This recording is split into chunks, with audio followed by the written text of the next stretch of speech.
ERCP के अंतर्गत बिसलपुर बांध में डिसल्टिंग की आड़ में अवैध बजरी खनन घोटाले के संबंध में माननीय अध्यक्ष महोदय, आपस में बिसलपुर बांध जो कि जयपुर, अजमेर, टोंक, टेकड़ी जिलों के नागरिकों को एक पेयजल उपलब्ध कराने की योजना, जिसको पिछली सरकार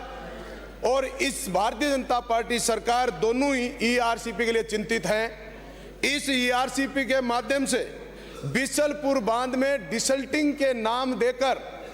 एक बहुत बड़ी फर्मों को इन्होंने बजरी खनन करने का परमिट दे दिया गया और जिस परमिट की राशि का नाम दिया गया गाद, और गाद के नाम से इन्होंने 20 वर्ष तक ईआरसीपी में उस गाद निकालने की अनुमति दे दी और जिसकी सरकार ने रेट रखी 130 रुपए और 130 रुपए रखकर, माननीय सदस्य अगर खड़े होकर इस राजस्थान में इस तरीके से बड़ा कोई घोटाला नहीं हो सकता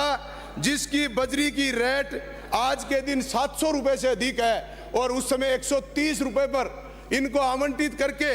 इस राजस्थान की सरकार को 3270 अरब रुपए का घोटाला करने का काम किया है। माननीय अध्यक्ष महोदय, यहां तक भी यह सीमित नहीं है। एक फर्म है एनजी गडिया, उनको इन्होंने ठेके पर देकर इन्होंने 20 वर्ष तक की अगर हम गणना करें तो 221 अरब रुपए प्रतिदिन के हिसाब से अगर 20 वर्ष की गणना करें तो इन्होंने कमाई का साधन बनाया है। माननीय अध्यक्ष महोदय, इसके साथ ही साथ इन्होंने एक नोटिफिकेशन जारी किया। इन्होंने नई नियम 52(4) के परमिट होल्डर में संपूर्ण रॉयल्टी परमिट फीस अग्रिम रूप में विभाग को जमा कराना था, लेकिन जिस अनुसार एनजीटी गडिया फर्म को इन्होंने 15,33,40,000 टन की अग्रिम रॉयल्टी के परमिट फीस जो 800 करोड़ रुपए बनती है जो जमा करानी थी, लेकिन इन्होंने वो जमा कराए बिना इनको अनुमति दे दी।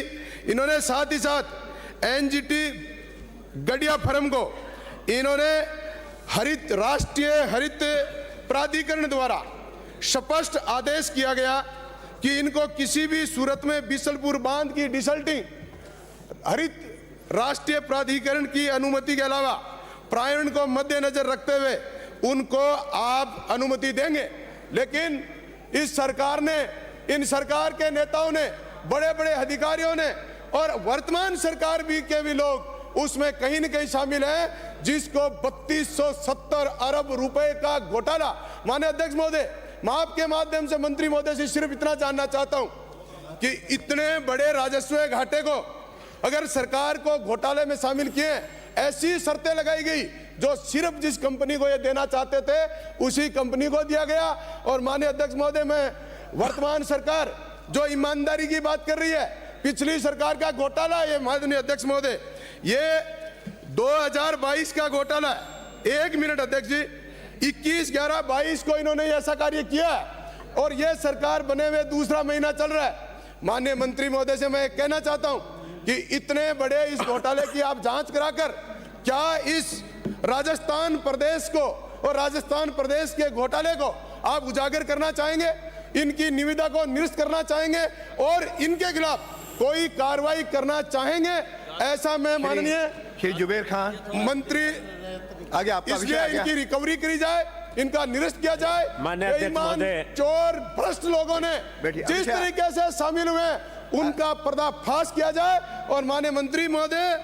आपको यहां तक भी नहीं, मैं ये कहना चाहता हूं, इन्होंने रात को भी इन्होंने ऑफिस खोलकर अधिकारियों से साठ गांठ करके। माननीय सदस्य, आपका विषय आ गया। धन्यवाद। श्री जुबेर खान जी।